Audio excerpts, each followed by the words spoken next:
Bueno, muy buenas tardes a todos. Bienvenidos un día más a estos diálogos sostenibles. De nuevo, mis agradecimientos, como siempre, a la Universidad de León, al área de actividades culturales y al Ayuntamiento por su colaboración para hacer posible todo este proyecto.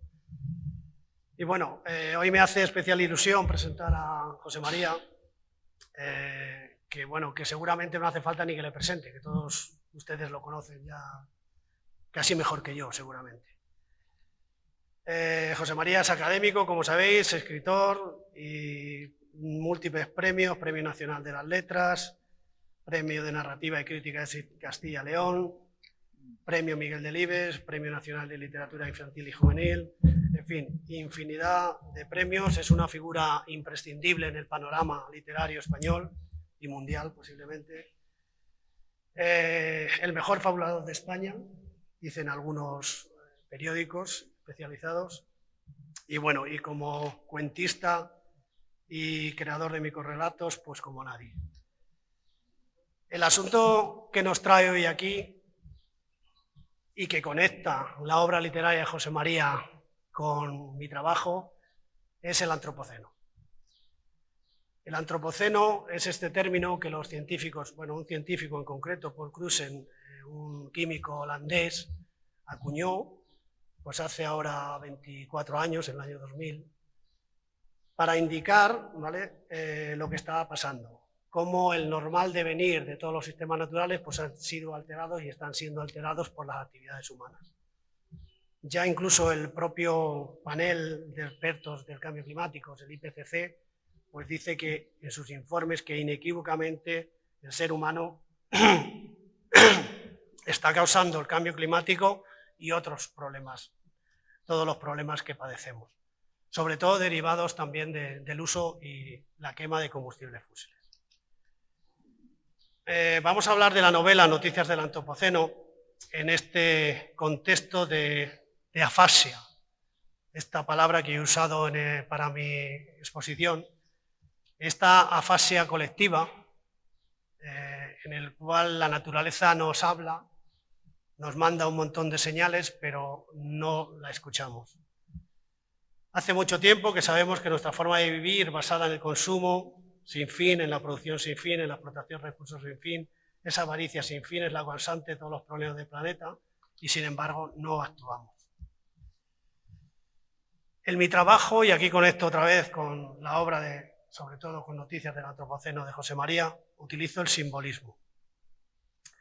Yo utilizo naturalmente recursos plásticos, la fotografía y las instalaciones, y José María utiliza como nadie los recursos lingüísticos. Acercaros a su obra, porque la sencillez y con que plasma todos estos problemas es muy fácil de entender y muy fácil de leer. A José María yo lo conocí en el año 2021, en una conferencia que él daba. Y a través de un amigo común, Eduardo, el quijotesco Eduardo Aguirre, pues conseguí llegar hasta él. Y ya en el año 2022 me hizo un texto para una exposición en Córdoba, que no recordaba, y que le voy a recordar, y que quiero leeros, que seguramente recordará porque lo escribió él. Y en aquel momento decía, esto se colgó en el inicio de una exposición en Córdoba.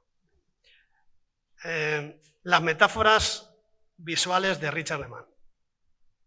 No deja de sorprenderme lo poco divulgado que está el tema del pensamiento simbólico que caracteriza al ser humano entre todos los seres vivos y que ha sido estudiado por Jean Piaget, aunque solo en los niños.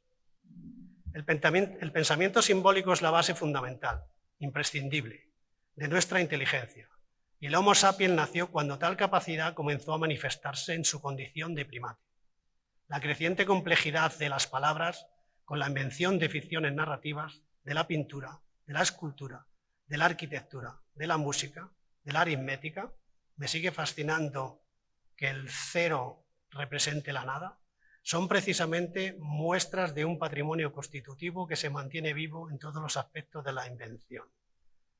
Pero esa riqueza de la condición humana no ha podido eliminar la terrible avaricia que también caracteriza a nuestra especie y que nos ha llevado a explotar el planeta hasta el punto problemático en que nos encontramos, fomentando, entre otras cosas, modificaciones climáticas que ya están resultando terriblemente dañinas para toda la vida en la Tierra. Aunque parece haber una creciente conciencia del tema y de la gravedad del mismo, también es cierto que no se están llevando a cabo con seriedad los debidos programas previsores y que incluso supuestos proyectos basados en la idea restauradora pueden ser aún más dañinos. Pienso, por ejemplo, en el gigantesco plan de instauración de molinos eólicos en la montaña de León, que con el pretexto ecológico pueden aumentar el daño al medio ambiente, sin menoscabo del negocio de las empresas eléctricas naturalmente. En tales condiciones, fomentar la reflexión sobre un asunto tan grave y urgente, con imágenes como las que nos presenta Richard Lehmann en esta exposición, es una idea especialmente afortunada por su sugestiva capacidad simbólica. El texto seguía un poco más, pero creo que valdría perfectamente para la exposición de ahora. Bueno, pues fíjense si conecta, cuando yo conocí a José María, la obra de José María con la mía, y yo me sentí muy identificado cuando leí su libro, que yo en el inicio de la cabecera del texto pongo que la ciencia ha fracasado. También indico, no es que haya fracasado en los estudios que hace y demás, sino que ha fracasado en la forma de comunicarlo. No ha sido capaz de trasladar a la humanidad, trasladar a la sociedad realmente la gravedad del problema que tenemos. Y también propongo que incluso la prensa también ha fracasado. Pero es que José María, ya en el primer cuento, hasta el mismo Dios ha fracasado y quiere dimitir de su labor de Altísimo. ¿No es así, José María? Bueno, y como ya a quien habéis venido a escuchar es a José María, yo le voy a dar la palabra. Me gustaría que luego, cuando quieras, leemos ese cuento, si te parece, porque a mí me pareció, la verdad, muy concluyente. Si ya Dios dimite, ya apaga y vámonos. Por favor, José María. Bueno, buenas tardes. La verdad es que yo estoy absolutamente asombrado de que el Homo sapiens sea capaz de hacer cosas majestuosas, formidables, y sin embargo sea capaz de destruir el mundo en que está. O sea, no lo puedo entender. Es algo que, porque hace años, en los años 70, 80, caramba, estábamos viendo que el mundo parecía ir en un sentido positivo, etc. ¿Quién iba a pensar entonces, no sé, en los bombardeos que estamos viendo ahora en Palestina, en Ucrania? Pero caramba, parecía... Bueno, pues el Homo sapiens es, yo creo que está tendiendo cada vez más a ser el Homo insciens y desde luego puede acabar consigo mismo. Pero observemos, esta exposición está cargada de ideología en el sentido de una defensa del mundo natural, etcétera, etcétera. Pero esta exposición está compuesta de preciosas imágenes. Es totalmente contradictorio porque, claro, cuando Richard nos ha ido explicando la exposición, caray, pues yo he dicho, bueno, pero qué precioso, qué bien hecho, qué hermoso. Efectivamente, te puede dar origen a reflexionar en muchos sentidos, pero como construcción artística, como construcción simbólica, es de una enorme belleza. Esa es la contradicción. Estamos hablando del desastre del mundo, allí estamos viendo un puzzle donde se mezcla el dinero y las grandes autoridades de los países, ahí estamos viendo un reloj de arena cuya parte superior empieza a crecer una ramificación. Bueno, tienen todos un sentido poético, pero es que como están hechos, es que son muy hermosos. La imagen, la fotografía, es que es muy hermosa y es tremendamente contradictorio. Es decir, es algo... El ser humano es que somos capaces, claro, de es lo algo más malo propio, y de lo más bueno, ¿no? Sí, pero es que tal como vamos, yo, ya que como ya soy mayorcito, yo lo veo tremendamente oscuro, tremendamente mal. Porque, por ejemplo, lo comentábamos antes, el carbón. Yo pensé que el carbón, pensaba que el carbón ya había desaparecido del mundo, cuando aquí se cargaron todas las minas, etcétera, etcétera, etcétera.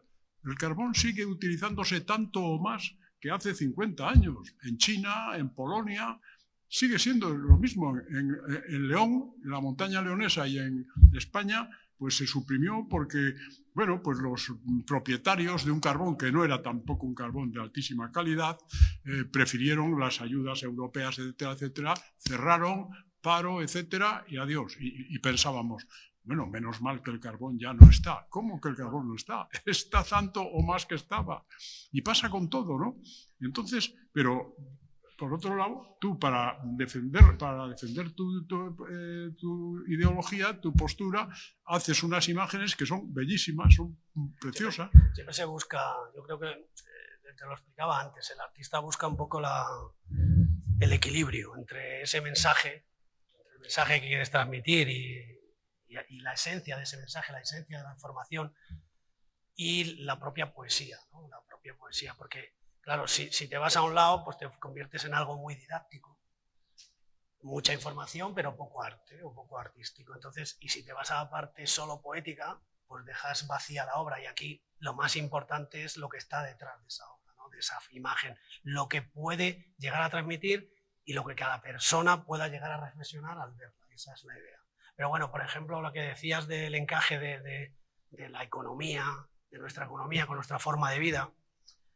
El otro día hablaba con Antonio Turiel y era muy escéptico respecto al propio capitalismo. Él decía, no se puede hablar de capitalismo.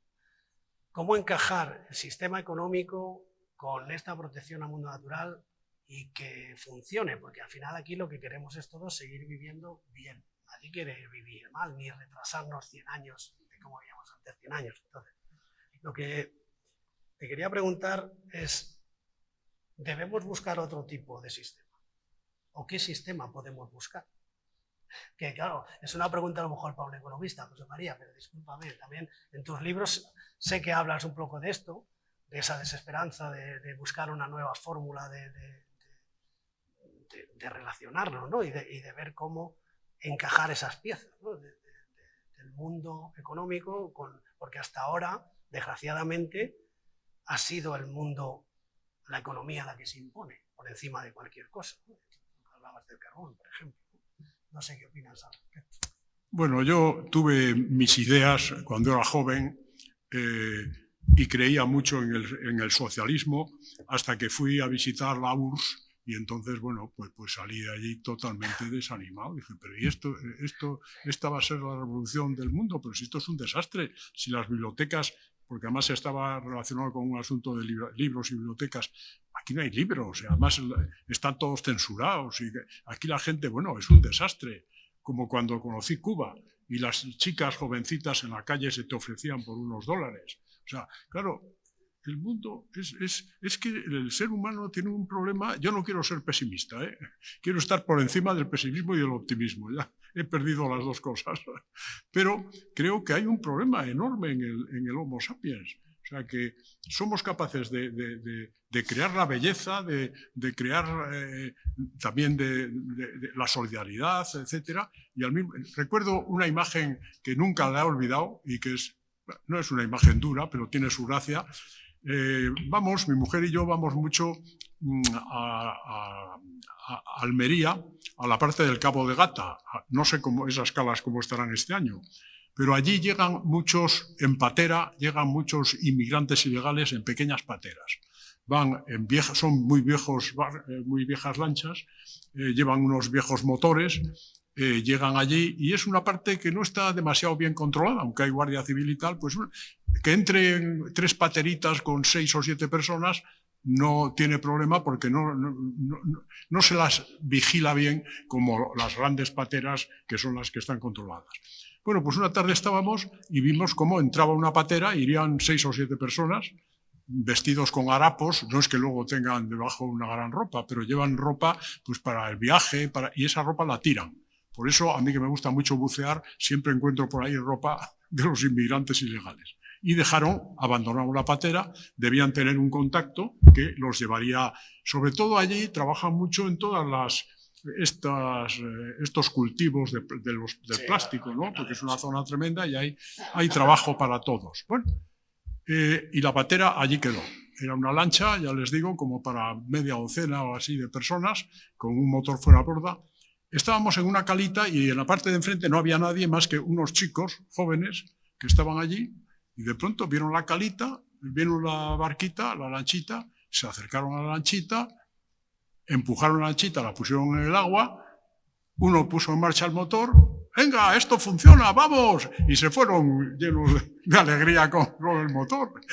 A mí me pareció algo como misteriosamente, dije, o sea, este motor, esta lancha ha servido para que unos desdichados lleguen aquí, se habrán gastado todo en ello, ¿no? Y seguramente tienen un contacto que posiblemente les encuentre trabajo, un trabajo no demasiado pagado, y esta lancha queda aquí y de pronto unos chavales que están aquí pasando la tarde, hombre, han visto la lanchita, que efectivamente esa lanchita no va a tener nadie ya que se haga cargo de ella, pues a jugar con la lanchita y venga, y es para ellos un motivo de alegría y de diversión. Bueno, es algo Las como dos caras de la moneda, misterioso, una cosa extraña, pero dices, bueno, en ese mundo vivimos, es un poco un reflejo del mundo, ¿no? Bueno, en la exposición allí hay una imagen que es una bola pendiente de un hilo. De aquello estaba pensando yo cuando la creé en los 9 límites planetarios, que usted seguramente conoce, que se han superado ya 6 de esos 9 límites, que hablan los científicos que con solo que superáramos uno, el planeta tenía mal asunto de vuelta de hoja, ¿no? El límite más superado, dicen los científicos, es las nuevas entidades, es decir, los plásticos, nuevas entidades que llaman, que es los plásticos y toda la basura que hemos echado al planeta. Y esto viene a colación porque usted habla en su primer cuento, bueno, segundo, después del Papa, del Dios que dimite, habla del séptimo continente. Y ahí quiero que explique usted lo del séptimo continente, yo lo sé, evidentemente he leído su libro y he investigado sobre ello, y enlazamos con esta falta de información en general, ¿no?, que usted comentaba muchas veces. Si quiere, podemos hablar de ese séptimo continente, de lo que significa el séptimo continente, para que las personas lo puedan escuchar. Bueno, yo en el libro me propuse escribir cuentos, yo soy escritor de cuentos como de novelas, que tuviesen que ver con elementos, efectivamente, de lo que está sucediendo desde el punto de vista cósmico, desde el punto de vista de la utilización de recursos, en fin, las diversas que llevan consigo todo este tema de contaminación, de deterioro, de cambio de costumbres, etcétera, ¿no? ¿Cómo se informa, José María? ¿Cuáles son sus fuentes? Bueno, pues muchísimo. Bueno, por ejemplo, vamos a ver el séptimo continente, el continente de la basura. Lo pueden encontrar buscándolo en internet, ¿eh? Se puede encontrar, ¿eh? En el Ministerio de ahora más, antes no existía. Es un continente más grande que Europa de basura, que está allí está flotando. En el Pacífico. En el Pacífico, sí. Pero es sorprendente las cosas que no conocemos. Yo cito aquí el río Citarus, en la India, que lo he visto, que es el que más basura lleva del mundo. O sea, Ganges, incluso, con lo cual, además yo aquí hago un cuento un poco en broma, en el sentido de que nosotros somos capaces de, el Fastweb que hubo en Londres, ese kilómetro de basura que taponaba las cloacas, pues cortaron trozos y lo expusieron en el museo. O sea, porque tenía también algo misteriosamente artístico. Esa mezcla de cosas absurda, etcétera, encima lo puedes poner y decir, caramba, que... Eso es un poco de crítica al mundo del arte, ¿no? Que ahora parece que todo vale. Sí, todo vale. Y entonces el continente de la basura es un continente, pero de esas historias no sabemos nada. Más grande que Europa, de basura auténtica, es decir, plásticos, cosas que flotan, y claro, sí, allí también hay algas y habrá cangrejos, en fin, pero es un continente impresionante de basura. Y yo he conseguido ver alguna foto, porque eso... Estuvo Antonio Turiel, que él ha estado allí, en esos, y dice que son como microislas continuas de ese tipo de elementos, y claro, pues lo que dice... Pero eso no pertenece a la información pública. Yo cuando he hecho la investigación para poder hacer este trabajo, pues claro, te quedas sorprendidísimo. Bueno, de hecho también, luego lo encontré después en su libro y me pareció, pues además, cómo lo transmite. Una historia de amor. Es que además uno que se llama Adán y una chica que se llama Eva. Es que utiliza un recurso estupendo. Adán y Eva, que se conocen en el séptimo continente y copulan y no sé qué, no sé cuántas. Es muy... Porque tenéis que leer el trabajo de el Homo sapiens, a pesar de todo, pues es el Homo sapiens. Lo es para lo peor y para lo mejor. Lo que pasa es que lo peor tiene más fuerza que el Homo sapiens. Lo peor tiene una fuerza descomunal porque es una fuerza material. Mientras que lo mejor suele tener una fuerza espiritual, una fuerza imaginaria, etc. ¿no? Las cosas que nos han ido cambiando, pues eso, el romanticismo, antes lo comentaba. O, por ejemplo, Kafka, vemos a Kafka está hablando del absurdo y de pronto, caray, estas sensaciones yo no las había vivido, es decir, pasé una tarde kafkiana. Pues, pero eso está inventado por la ficción, está inventado por la imaginación. No es algo que destruya. Porque lo peor, lo bueno es esa capacidad de imaginación, esa capacidad, bueno, la música. Yo en Nueva York hace 2 años asistí a un concierto que estaba intentando reproducir lo que sería la música original. Y claro, ¿la música original qué es? Es decir, los sonidos, de pronto las dos maderas, soplar unas pajas que de pronto empiezan a producir sonidos. Entonces, nosotros imitamos los ruidos de la naturaleza y creamos la música. Es una manera de intentar reproducir los sonidos de la naturaleza, como la pintura. O sea, a mí con los años, cuando me dicen, ¿qué pintura es tu preferida? Digo, pues el bisonte de las cuevas de Altamira. Me fascina. 10.000 años. No era arte, eso no era arte, no tenía concepto de arte, pero tiene una enorme belleza. Y la prueba es que Picasso estaba enamorado de las cuevas de Altamira. Entonces, esto es el pensamiento simbólico, bueno, lo que hablábamos antes, cuando empezamos a tener seguramente ganado, empezamos a inventar el 1, 2, 3 para saber cuántas vacas o cuántas cabras teníamos, ¿no? Y de pronto los indios descubren, porque empieza ya todo el lío de las cuentas y el complejo aritmético y matemático, inventan el cero. Pero el cero es la representación de la nada. A mí me fascina. Pintas un cero y estás haciendo la nada. Y eso todo está en el pensamiento simbólico, en la capacidad que tenemos para crear cosas que yo tengo un personaje, el profesor Souto, que dice, no fue el ser humano quien inventó la ficción, sino la ficción lo que inventó al ser humano. Es decir, nosotros empezamos a convertirnos en lo que somos, primero, con una cosa que a mí me fascina y lo he aprendido en la academia gracias a uno de los últimos académicos que manejamos el fuego. Ningún otro animal manejó el fuego. Ningún otro antropoide, si se puede decir animal. Nosotros manejamos el fuego. El manejo del fuego fue determinante para muchas cosas. Seguramente para reunirnos al calor y seguramente para enriquecer el lenguaje, inventar, diría yo, el filandón, empezar a contar.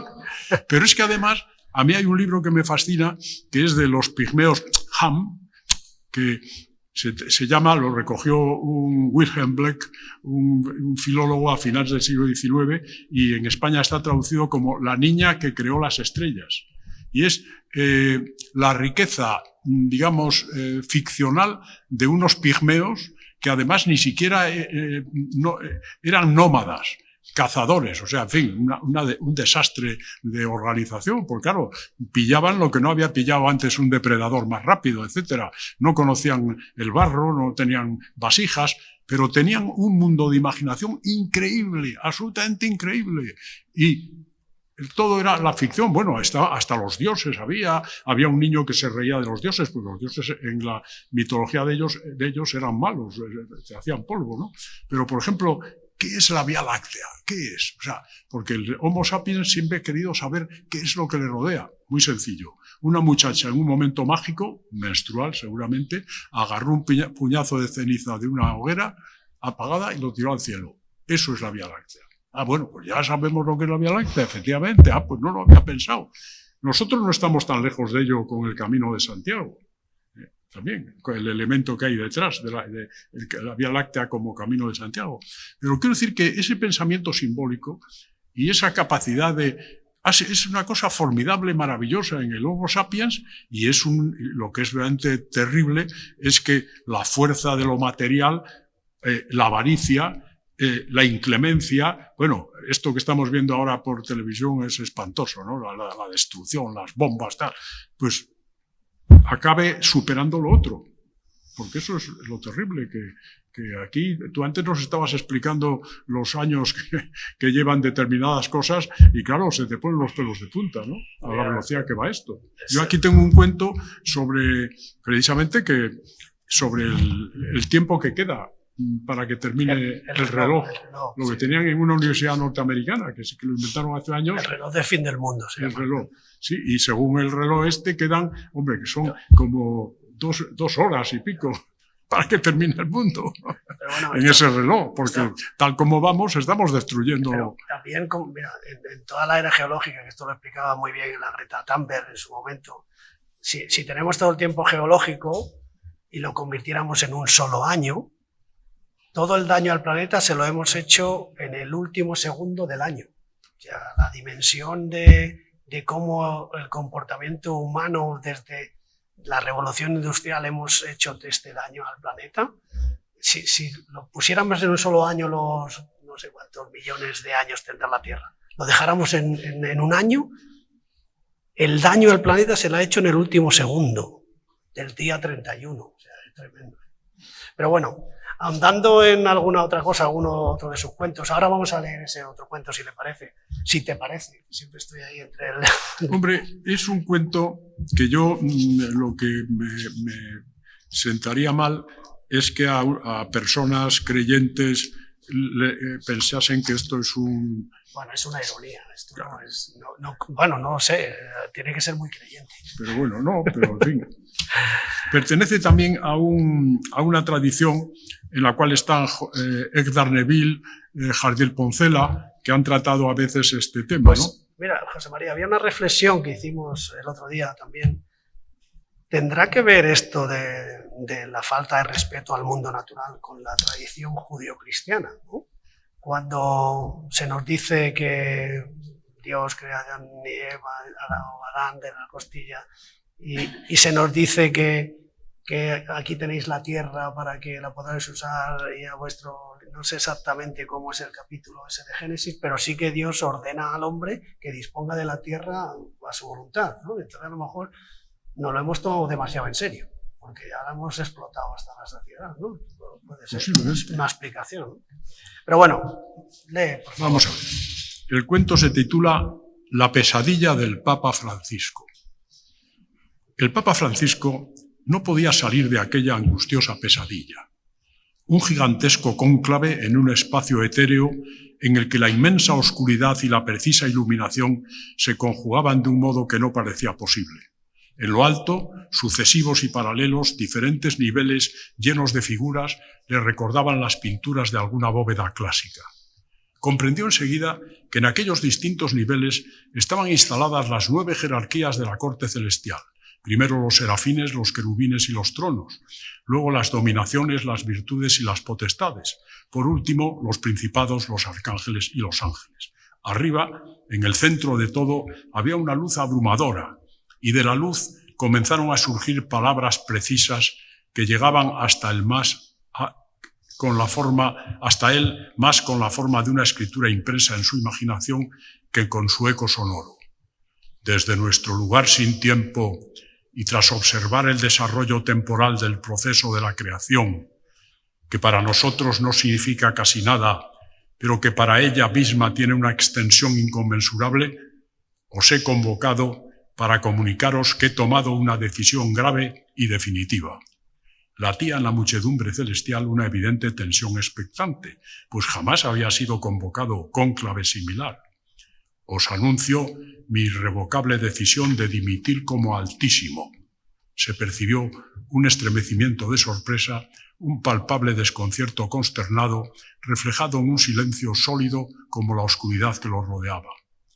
¿Alguien tiene algo que decir?, preguntó la voz. Utilizando su privilegio, el primer serafín pidió la palabra. Altísimo, esa decisión es en efecto muy grave, tanto para el cielo infinito como para el universo perecedero. ¿Podrías explicarnos tus razones? La voz resonó lenta, majestuosa. He fracasado. Esta vez la consternación hizo vibrar luz y negrura en un gigantesco relámpago. Ese primate, ensayito de vida inteligente, ese minúsculo proyecto humano, ha mostrado que no soy todopoderoso. En su breve plazo de existencia se ha afirmado como una especie sin capacidad de progreso moral, constituida por innumerables individualidades avariciosas, egoístas, capaces de cometer los más horrendos crímenes y que además están destrozando el propio mundo en el que habitan. Quería crear un ser propio, digno de mí, a mi imagen y semejanza, y creé un ser espantoso, abominable, cuya existencia me avergüenza. Ha llenado el planeta de ambición irracional, de hambre, de horribles explotaciones humanas, de guerras sangrientas, de infelices que tienen que huir de sus habitáculos en busca de refugio. Altísimo, habló otra vez el primer serafín, ¿no consideras el diseño inteligente? La especie humana está en evolución, tiene que seguir desarrollándose y sin duda lo irá haciendo cada vez mejor. Una modesta molécula de esa especie, un profesor que ni siquiera es científico, cuando oyó hablar del diseño inteligente lo rebatió con un argumento demoledor.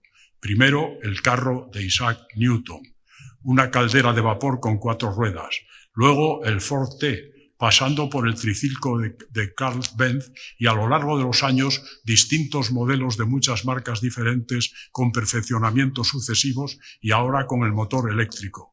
El famoso diseño inteligente aplicado al automóvil exigiría contar desde el primer momento con el vehículo perfecto y definitivo y no con una azarosa sucesión de modelos, pues sobre el ser humano lo mismo, ¿o no? Y es que tanta crueldad, tanto dolor, tanta avaricia, tanta destrucción no pueden justificarse de ninguna manera. He fracasado sin remisión. El osado primer serafín no se atrevió a contestar nada. Repito que mi decisión es irrevocable. Yo, el Altísimo, dimito. El primer serafín recuperó su osadía, pero alguien tiene que asumir la jefatura del cielo. No he decidido todavía quién será mi sucesor. Que se presenten candidaturas, replicó el Altísimo. Tras un silencio espeso, se oyó una voz inconfundible. Era la del ángel caído, que ocupaba uno de los lugares marginales a los pies del etéreo anfiteatro. Yo me ofrezco para sucederte, Altísimo. Nada rompió el silencio y el ángel caído continuó hablando. Puedo acreditar experiencia en ciertas gestiones del mundo humano, y es que, al contrario que tú, yo nunca creí en ellos. Por ese disentimiento me llamaste rebelde y me arrojaste aquí abajo. Fue entonces cuando el Papa Francisco comprendió que estaba inmerso en una espantosa pesadilla e intentó arrancarse de ella. «Debo despertar», murmuraba, «debo despertar», pero no lo conseguía y su angustia era creciente. Por fin creyó escuchar una voz parecida a la del ángel caído que susurraba burlona a su oído: «Despertad, santidad». Y el Papa Francisco logró salir de la pesadilla, aunque el agobio de lo soñado persistió en él durante mucho tiempo. Todavía se le notan las ojeras en las imágenes de la televisión. Bueno.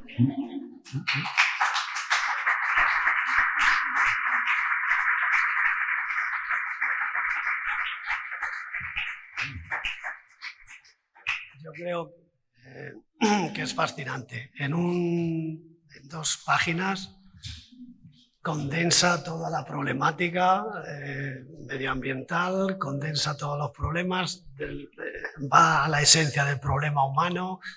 En fin, ¿hay algún candidato para suceder aquí al Altísimo? Tenemos una vacante.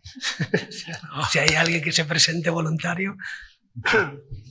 Bueno, yo creo que, como os decía, yo en la exposición puse la ciencia ha fracasado, pero esto es todavía más contundente, ¿no? Que el propio Dios decida dimitir, pues en esta situación estamos. Yo creo que si realmente, o si nos ve realmente, se lo está planteando, con las guerras, Bueno, yo cuando decía lo de la guerra, quiero leeros lo que ya pasaba y la fascia en la que nos hemos instalado. Quiero leeros de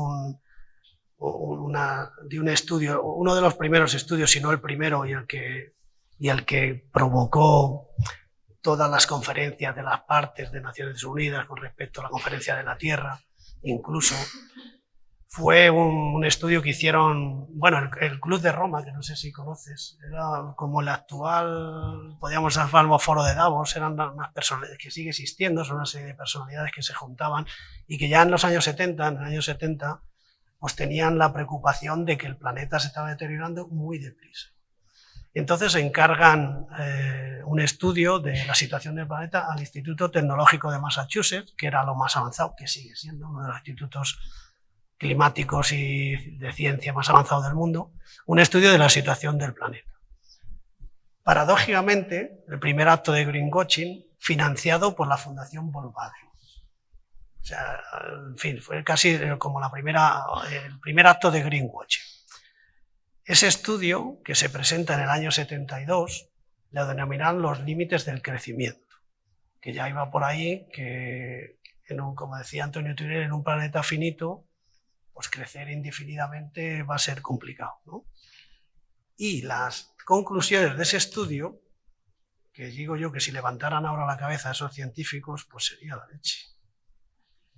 Las conclusiones de ese estudio, que no quiero equivocarme, dicen, que lo tengo puesto allí en el inicio de la exposición, dice: la tecnología y el progreso han aumentado y extendido nuestros límites en todos los sentidos, físico, económico, pero parecen haber contribuido muy poco o nada al razonamiento y la sensatez.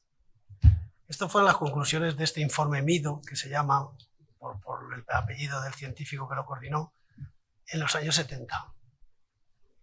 Imaginad lo que ha llovido desde los años 70.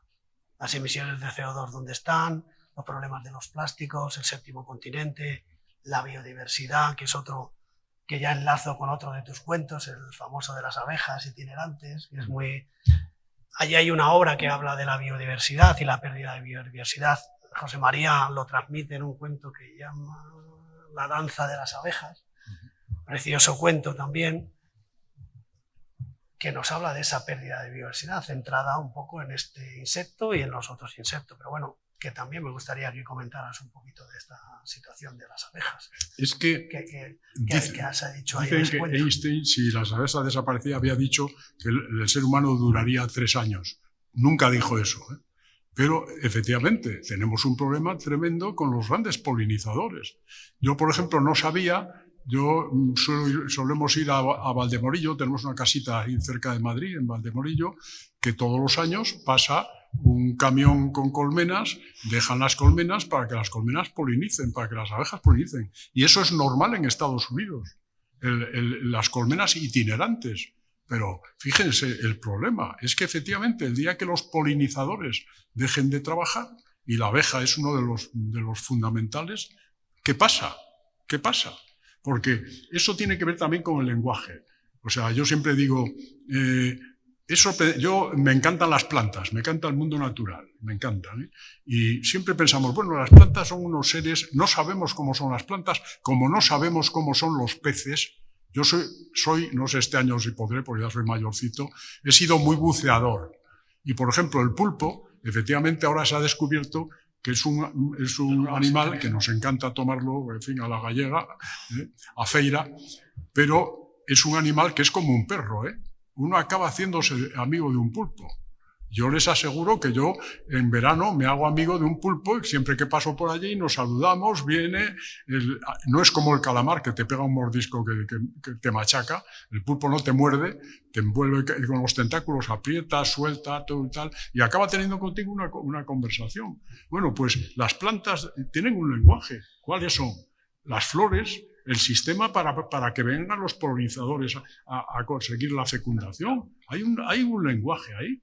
No hemos profundizado en lo que son las plantas en el sentido, pero es que, por ejemplo, dicen los peces no tienen sensibilidad. Bueno, yo un día descubrí en el fondo, habría como 3 metros o así de arena, había una lubina en la arena y sobre ella había como 6 o 7 lubinas quietas. ¿Qué pasa con estas lubinas? Entonces me zambullí y vi que la lubina que estaba en el fondo salía de ella un hilo. Claro, tenía un anzuelo. Dije, claro, este bicho está ahí. Pero fíjense, estaban acompañándola, estaban con ella. Saqué a la lubina, intenté sacarle el anzuelo, imposible, se lo había tragado. no había nada que hacer. Con lo cual salí con la lubina para comérmela. Mi esposa la hizo al horno, no se podía comer de amarga que estaba. Es decir, su agonía le había distribuido la bilis por todo el cuerpo. Pero esas otras lubinas estaban acompañándola. Hay muchas cosas que no sabemos, pero lo que sí sabemos es que la naturaleza es nuestro mejor amigo. La naturaleza, sin pedirle nada, sin hacer nada, nos ayuda. Porque las plantas, los árboles, el único medio que tenemos la humanidad de poder eliminar el CO2 de la atmósfera que hay es las plantas, la fotosíntesis. Los árboles, las plantas, el océano por el fitoplancton, que son plantas que están ahí flotando y que quitan la fotosíntesis. No hemos encontrado ninguna otra cosa. Y resulta que es que no las respetamos en absoluto, sin ni siquiera, casi como dices, sin conocerlas prácticamente. Pero bueno, y curioso con el tema de la biodiversidad, que he comentado que tú escribes aquí muy bien en La danza de las abejas.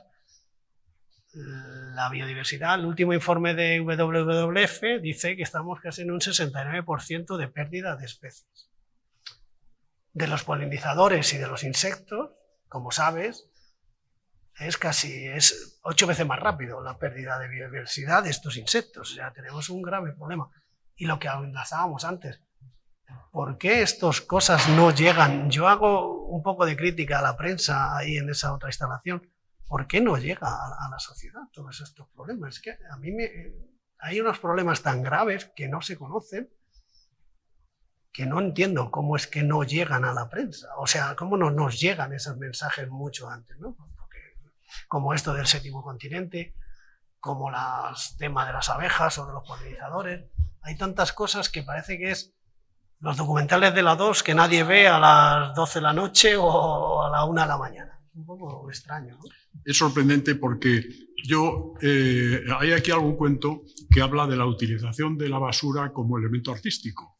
O sea, esa cosa que tenemos los seres humanos tan peculiar, ¿no? Bueno, pues en estas calitas de Almería, yo tengo una colección de bolitas deliciosas, son como lentejitas de muchos colores, que es plástico, diminutas. Hasta el punto que yo he pensado, tengo una caja que debe haber como, qué sé yo, 2000, porque cuesta encontrarlas, pero al final las encuentra uno con una... Y resulta que son... Y pensaba, ¿puedo hacer algún paisaje que se titule... Una instalación. Y de eso he sacado un cuento de decir, pero Merino, caray, esto que estás coleccionando es basura que está destruyendo el ambiente. Y tú tienes el valor de pensar que vas a utilizar esto para hacer, jugando, en guiños, pero para hacer arte. Bueno, es que el ser humano no tiene remedio. Somos capaces de destruir el mundo con plástico y de pronto vemos belleza en esa basura que está destruyendo el mundo. Podríamos hablar de tantas y tantas cosas, de la basura espacial, que no hemos comentado nada. Que hay otro... También tengo algún cuento sobre eso. Pues porque es que no queremos enterarnos de los cientos de toneladas de basura que están girando sobre nosotros. Yo siempre digo que con este mundo atrozmente capitalista en el que estamos, los más ricos, que son los príncipes, pues yo pienso que tal vez vamos yendo hacia una nueva edad media, no sé. Porque la educación, por ejemplo, yo veo los niños están... No hay una reunión internacional para decir cuándo un ser humano puede utilizar el móvil. Tendría que haber un acuerdo internacional, porque los niños no pueden utilizar el móvil. Los niños tienen que aprender a leer, tienen que aprender a escribir, tienen que formar... Perdona, es lo que hablábamos antes, ¿no? Que lo humano está modificando el planeta. Pero cómo toda la modificación del planeta que hemos hecho, cómo está afectando a los nuevos humanos. Pues de una manera terrible, porque efectivamente está descendiendo el nivel de inteligencia. Bueno, aparte de defender el nivel de inteligencia, a veces yo creo que incluso artificialmente, por intereses creados, falta esta desinformación, de todo esto que se genera con las redes sociales. Es un poco como meternos en un matrix que no quieren que salgamos, quizás sea... La falta de identificación del discurso narrativo. Mari Carmen, que ha sido muchos años profesora de universidad, catedrática, me lo contaba, que cada vez más los chicos, a ver, lee esta noticia económica, ¿qué has leído? y no lo sabían. De esto han pasado años, Mari Carolina. O sea, que iban cada vez teniendo menos capacidad de discernimiento de lo leído, ¿no? Hemos perdido el valor de la palabra. Claro, la palabra parece que es una tontería y que... Yo a veces, incluso a mis sobrinas, que la Q, un icono, otro icono, y a veces pues te cuesta pensar, ¿no?, lo que quiere decir, ¿no? No lo sé, es un momento complicado que tenemos que ver si entre todos conseguimos mejorarlo. En todo caso, yo mantengo la esperanza, y en las imágenes últimas, como te he enseñado, la esperanza yo creo que tenemos que mantenerla. Y además, lo importante yo creo que sería recuperar ese vínculo con la naturaleza. Hemos perdido, nos hemos ido, el otro día lo hablábamos también en otro de los diálogos, todos a las grandes urbes. También haces otro, es que teníamos que estar más tiempo, discernir todos estos cuentos del vuelco de la población a las grandes urbes, cómo eso ha trastocado todo el sistema planetario y los pueblos se han quedado como un reducto ahí para alimentar a las grandes urbes. Ese cuento inicialmente salió en una colección de ciencia ficción, pero recapitulando lo reescribí para el libro. Ese cuento, no te imaginas en las redes cómo me pusieron por ese cuento. A parir. ¿Cómo?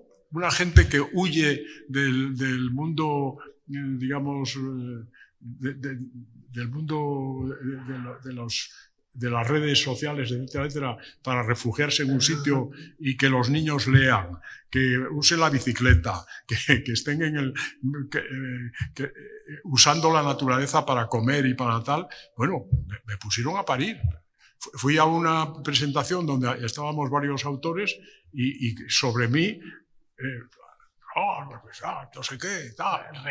Rehuyes del mundo moderno. Claro, pero no, vamos a ver. Las leyes de la robótica. Yo he sido muy lector de ciencia ficción. A mí siempre me ha gustado la gran literatura. Y la gran literatura la he encontrado en los géneros, en los sexos. O sea, no creo que en poesía femenina o masculina. Me encanta Galdós y al mismo tiempo me encanta pues, cualquier gran autor de ciencia ficción o de lo fantástico. Me cuentan los buenos libros. Y precisamente esos aspectos un poco los he vivido ahí, ¿no? Es un poco... Bueno, quizás hemos depositado demasiada confianza en la tecnología, ¿no?, que es lo que en uno de tus cuentos también aparece. Y eso, las leyes de la robótica de Isaac Asimov, oiga, es que eso hay que aplicarlo ya, es que se tienen que unir en fin, todos los países del mundo para decir... Vamos a ver hasta qué... O sea, la inteligencia artificial requiere una reglamentación. Ahora, cuando ve uno esas fotos que parecen casi de cómic o de que están lanzando bombas sobre un sitio y al mismo tiempo están cargándose esas bombas que llegan, todo eso es inteligencia artificial. Todo eso está hecho... Claro, pero ya, ¿hasta qué punto la inteligencia artificial puede funcionar? ¿Puede servir para matar seres humanos? Ojo, tiene que haber un acuerdo internacional. ¿Hasta dónde puede llegar la inteligencia artificial?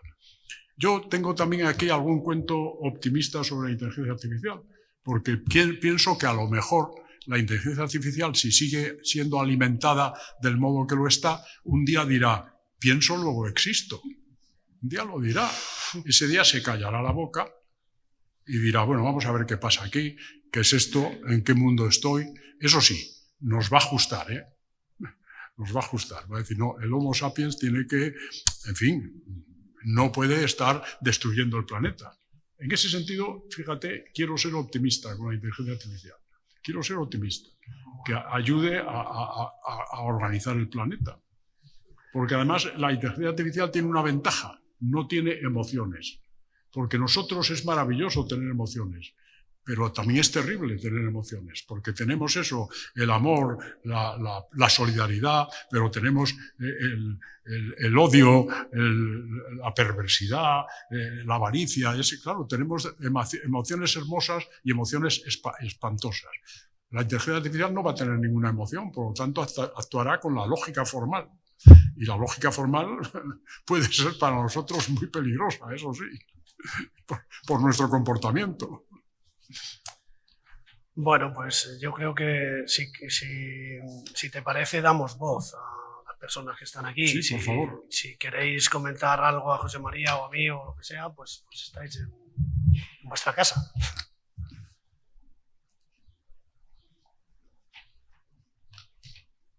No tenéis nadie que comentar, ninguna sugerencia, ninguna reflexión. Les leo otro cuento.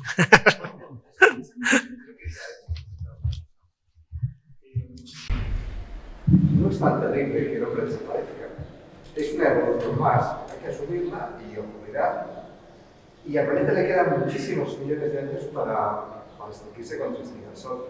Por tanto, estamos es una cosa natural, las especies más o menos duran X millones de años, pero muchísimo menos, pero ocurrirá y será un proceso más, seremos sustituidos por otra especie o por otras especies, no lo sé. Si quieres mi opinión es que yo creo que el proceso natural no está siendo, porque lo que ocurrirá si tiene que ocurrir, pero lo que pasa es que nosotros lo estamos acelerando. O sea, el problema que tenemos es que el devenir de las cosas tendría que ser de la manera natural. Si tiene que ocurrir eso, ocurrirá.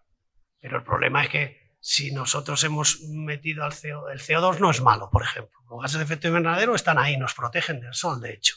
Entonces, si nosotros aumentamos esa capa de envoltura hasta los límites infinitos, pues nos vamos a cocer, literalmente. Y eso no es una evolución natural, eso es un problema del antropoceno. Las actividades humanas están empujando hasta límites infinitos esta situación. Y el problema de esto es que lo que se va a generar antes de la desaparición del hombre, pues serán las desigualdades inmensas. Cuando el planeta se quede hecho unos zorros, pues habrá los ricos que sí puedan estar en sitios y bueno, y lo estáis viendo con la evolución de las diferentes ideologías. En fin, se va a polarizar el mundo muchísimo más, ya está mal. Claro, lo ideal sería primero eliminar las desigualdades para luego empezar con el planeta. José María, corrígeme si mi reflexión no es tan acertada como la tuya, seguramente. Bueno, pero fíjate, yo pienso, creo que está en algún cuento, que los súper ricos vivirán por encima de la basura espacial. Tendrán unos chalets maravillosos a una altura increíble, donde además tendrán piscinas, tendrán de todo. Y no sé, yo pienso que podemos ir eso a una edad media tecnológica, por así decirlo. Tecnológica, porque es que el sistema educativo, a mi juicio, se está deteriorando cada vez más. Sí. Se está deteriorando. O sea, primero, ya los niños, tengo una nieta que además es muy lista y está en una buena escuela, pero ha aprendido a escribir con mayúsculas. Luego también con minúsculas. Y además yo le digo, escribir es una manera de dibujar. Y es dibujar tus pensamientos, dibujar lo que piensas. O sea, me gusta decírselo mucho a la gente joven cuando hablo con ellos. No se trata de que quieras escribir un cuento, pero si tienes algún problema, ponlo por escrito, que a lo mejor eso te ayuda a entenderlo mejor. O sea, la escritura es algo fundamental. Fue fundamental para el Homo sapiens. O sea, primero, la capacidad de inventar cuentos para explicar lo que era el mundo, lo que eran las cosas, lo que era tal. Bueno, perdonad el inciso, por ejemplo, ¿os acordáis cuando aquella niña, Marta del Castillo, una niñita pequeña que la mató un pedófilo? Ella salió de casa, se fue por allí, por donde no debía, y yo tenía que dar una charla 2 días después y se me ocurrió de pronto, dije, pero si es Caperucita Roja. Lo que le ha pasado a esta niña es lo que han estado contando las abuelas a lo largo de infinitos miles de años. No te salgas del camino, no te metas en el bosque, cuidado con el lobo. Lo que había hecho esa niñita era justo salirse del camino debido, meterse en el bosque y encontrarse con el lobo. Es decir, que como los cuentos también servían para explicar la realidad, para irnos haciendo comprender mejor la realidad, ¿no? Y en ese sentido se está perdiendo mucho de eso. El otro día iba yo en el autobús, iban delante de mí 2 chicos y estaban cada uno con su móvil, se miraban y se reían. Y yo, con esta incontrolable curiosidad que tengo, les dije, oye, perdón, ¿estáis mandando WhatsApps? Me dijo uno, sí, ¿qué pasa? Dije, hombre, podíais ir hablando y me miraban diciendo, este viejo imbécil. Pero hombre, ¿cómo os vais mandando WhatsApps en el bus? Y claro, estamos perdiendo las relaciones directas. Es decir, yo recuerdo, pues eso, cuando en casa de mi abuelo, en el paraíso de trabajo, los sábados reunía a la familia. Y eso lo discutimos mucho en los filandones, porque Aparicio dice que no es verdad. Pero yo asistía, no eran los filandones clásicos, pero aquello eran filandones. Se contaban historias, se contaban cuentos, se hablaba de los huidos que había, tal. Y aquella comunicación oral y verbal era enriquecedora. Aprendías cantidad de cosas, oías historias estupendas. Pero eso ya lo hemos perdido totalmente. Ahora está todo el mundo absolutamente... Yo, cuando cojo el metro o el autobús, todo el mundo va con el móvil.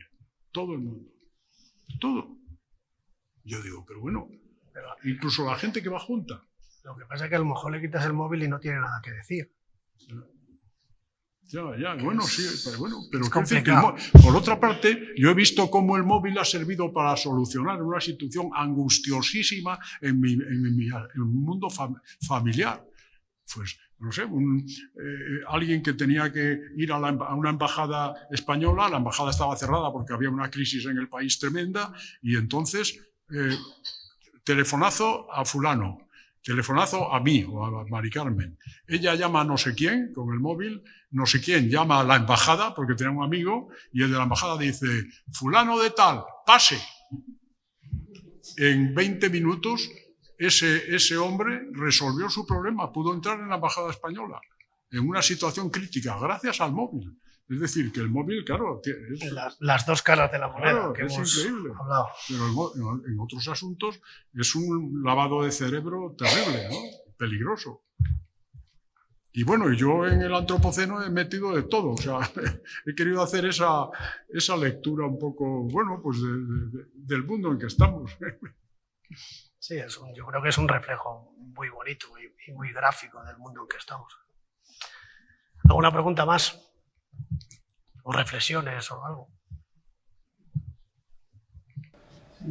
Sí, por favor. Ayer estuve en una conferencia, es una persona muy conocida, que me da un poco de descubierto con un cuadro de Miguel Ángel. No sé si habéis oído la noticia. Es un monseñor que está en el Vaticano en telefones. Y esto me decía, en unos meses va a estar ya la imagen. Bueno, la gente como diciendo, ¿qué pasa aquí? ¿No? Yo que en el Vaticano es un hombre preparadísimo y como que había personas que decían, es preocupante, ¿no? Por otra parte, bueno, ¿de qué información tendrá para decir eso? Yo creo que es muy cíclico, hay ciclos en el tiempo en el que se pasa de un optimismo. Por ejemplo, después de la Segunda Guerra Mundial, en Europa necesita creer, pero es que además coincide que hay grandes naufragios. Luego, por ejemplo, la socialdemocracia, la Unión Europea, el liberal, incluso ya llegando a la en España. Pero luego se avanza ese círculo y llegamos a un momento como el actual, y miramos a los mandatarios a nivel mundial dejan mucho que desear. Ese ciclo se cumple. En estos momentos estamos en un momento de pesimismo.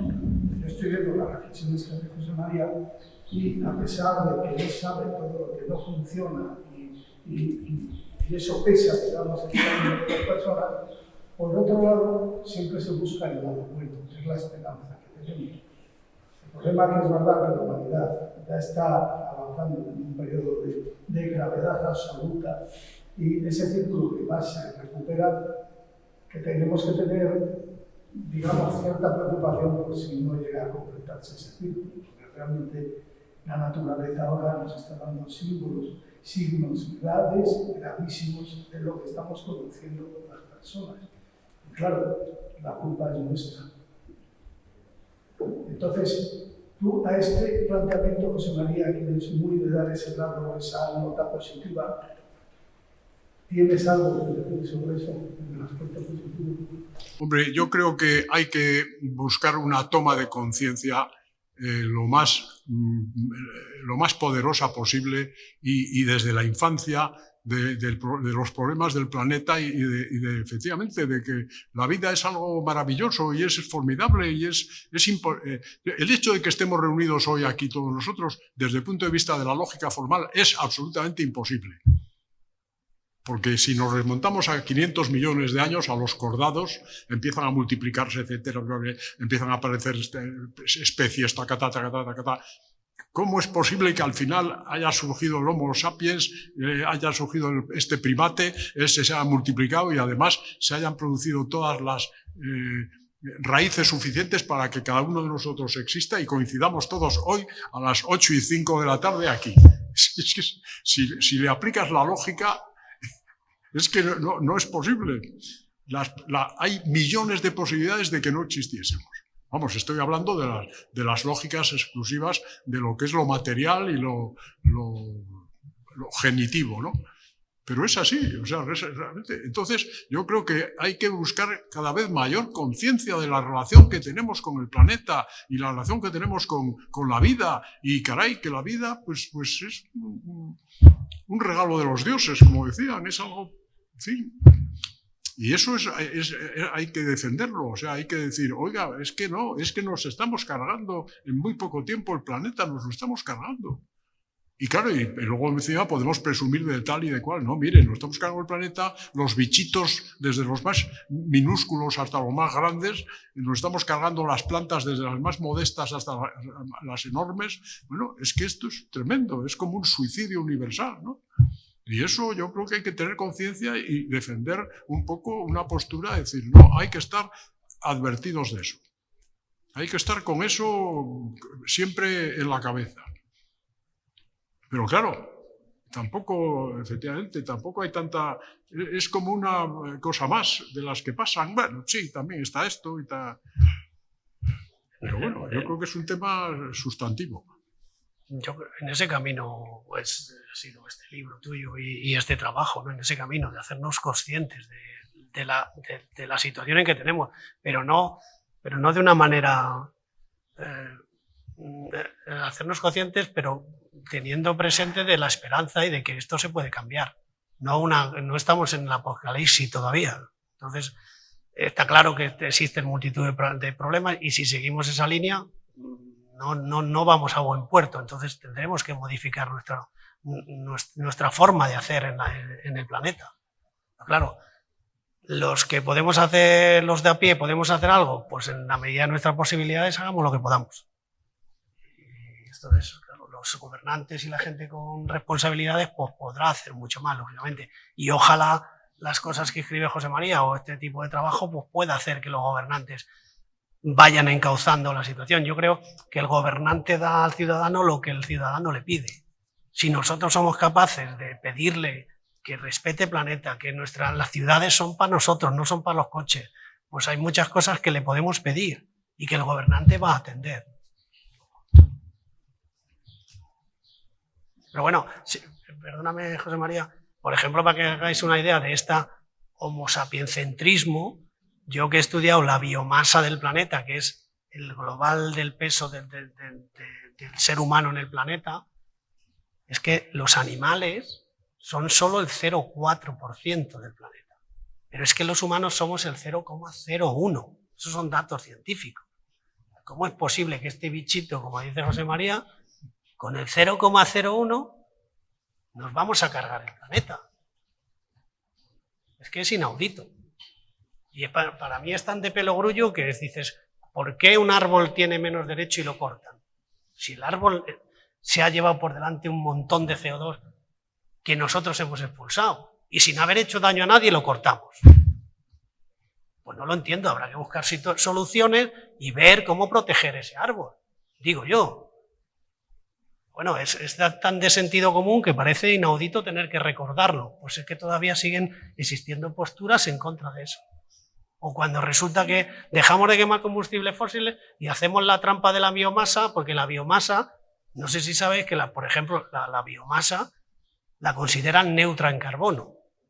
Y yo digo, ¿cómo que neutra? Si lo que necesitamos es sumideros de carbono. La biomasa, la Unión Europea y los organismos internacionales la consideran neutra en carbono. ¿Qué quiere decir eso? Que cuando quemo un árbol voy a emitir CO2, pero se supone que es neutra porque ese árbol lo que ha emitido lo ha almacenado en forma de madera. Pues como a todo ese CO2 que ha chupado el árbol, luego lo quemo, pues entonces es neutro. Es absurdo.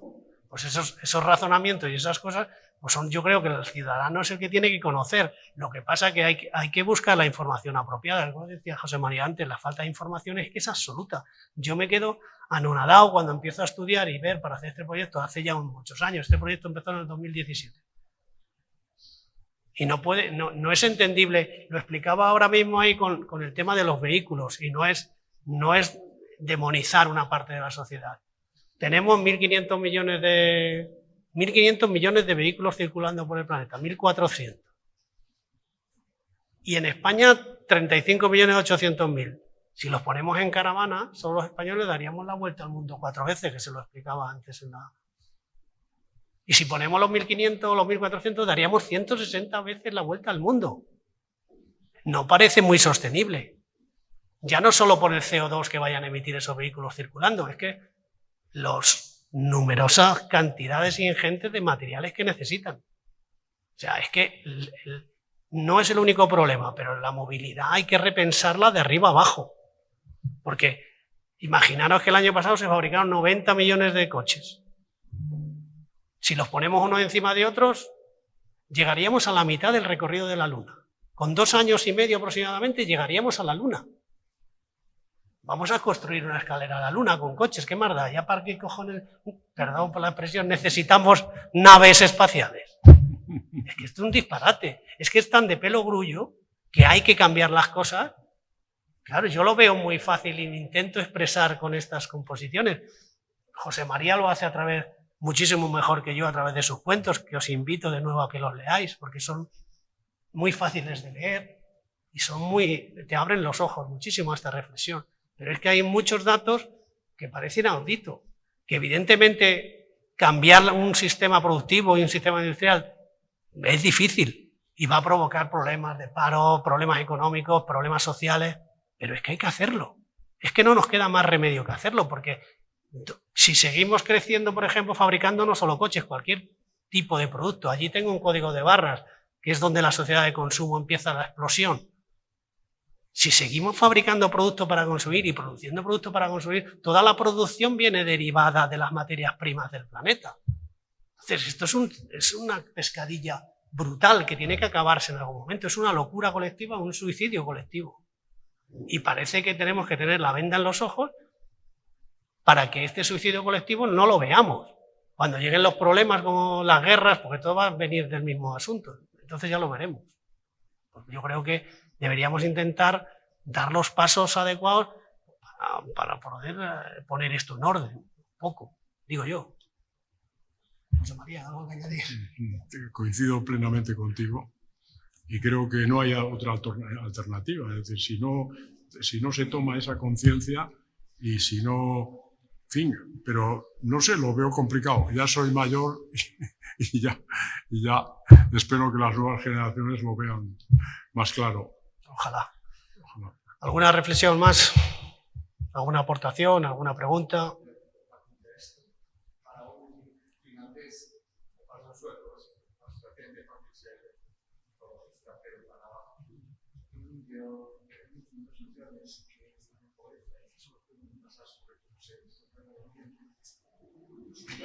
Pues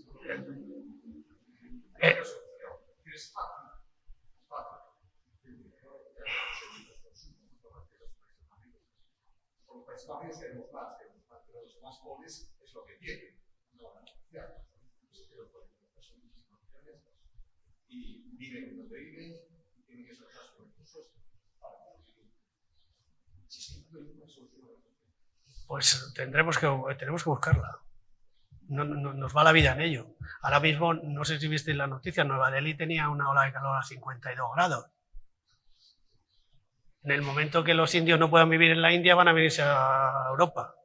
O los africanos no puedan vivir en África. O les ponemos unas vallas y unas concertinas. ¿Qué hacemos? Entonces, la situación no es fácil. El problema lo hemos creado nosotros. Y como dice José María, las dos caras de la moneda. Somos capaces de lo malo, tenemos que ser capaces de lo bueno. Si hemos sido tan capaces para crear este problemón, tendremos que ser capaces de crear lo bueno. Y habrá que buscar las soluciones. Complicado es. Yo quería hablar de los problemas que tenemos todos los años, que son los incendios forestales. Los incendios forestales los tenemos porque los bosques no están cuidados ni limpios. Es algo que podríamos haber solucionado porque eso está al alcance de España y de Portugal, de Grecia, de Italia y de todos los países que tienen incendios forestales. Sin embargo, no se hace absolutamente nada en invierno para limpiar, porque antes se alimentaban las cabras y después estaban limpios y no había incendios.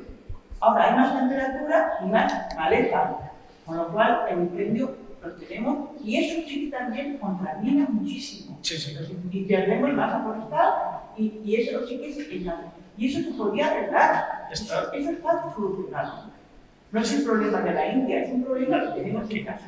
Y lo podríamos arreglar. Portugal, España, Italia, Francia, todos los países del Mediterráneo lo tenemos. Quizás ese problema también está muy relacionado con el tema que hablábamos de las grandes urbes. La población se ha ido hacia las grandes urbes y el otro día lo comentábamos, que teníamos una charla precisamente del mundo rural y esto, cómo los guardianes del territorio han sido los pueblos, ha sido el mundo rural y el mundo rural nos lo hemos cargado. El mundo rural no lo hemos cargado. Tenemos gente que no tiene trabajo, que habrá que buscar. Pues es que las soluciones, está claro que quien las tiene que tomar las debería tomar. El ayuntamiento, las diputaciones, limpiar los bosques. En todo el gobierno también limpiar los bosques, quitar la maleza y tenemos un 90% menos de incendios. O poner a la que habría que, si todo esto lo tuvieron muy presente en el Club Bilderberg, que se va a reunir estos días aquí en España, precisamente ya es el tercer año, ahí están políticos, grandes empresas, científicos de la ciencia y de periodistas de la comunicación. O sea, si todos estos lo tuvieran bien claro, movieran los hilos, como hay los hilos de la economía, pues a lo mejor la cosa mejoraba un poco. Pero claro, ellos solo, bueno, en general parece que lo que les interesa es pues, el poderoso caballero. El tema económico, desgraciadamente, siempre se está imponiendo a todos los demás problemas. Entonces, ojalá y tengamos un vuelco en esta situación, ¿no? Parece que, al final, parece que solo nos movemos cuando vienen las catástrofes y vienen los problemas, los graves problemas que van a venir. Que están viniendo. Me parece que siempre es mucho más fácil y más cómodo echar la culpa a los gobiernos, a las empresas, a... Sí, exacto, debemos empezar a concienciar por cada uno de nosotros, con nuestro entorno más cercano. No, que dice que echamos la culpa a los gobiernos y tal, y que deberíamos echarnos la culpa a nosotros y concienciarnos nosotros. Sí, yo creo que sí, que tiene que haber una conciencia particular y una conciencia, un compromiso efectivamente con esto. Pero claro, eso también está en la educación. En la educación tiene que estar un poco ese aviso, esa mirada de lo que puede resultar, de lo que está pasando, ¿no?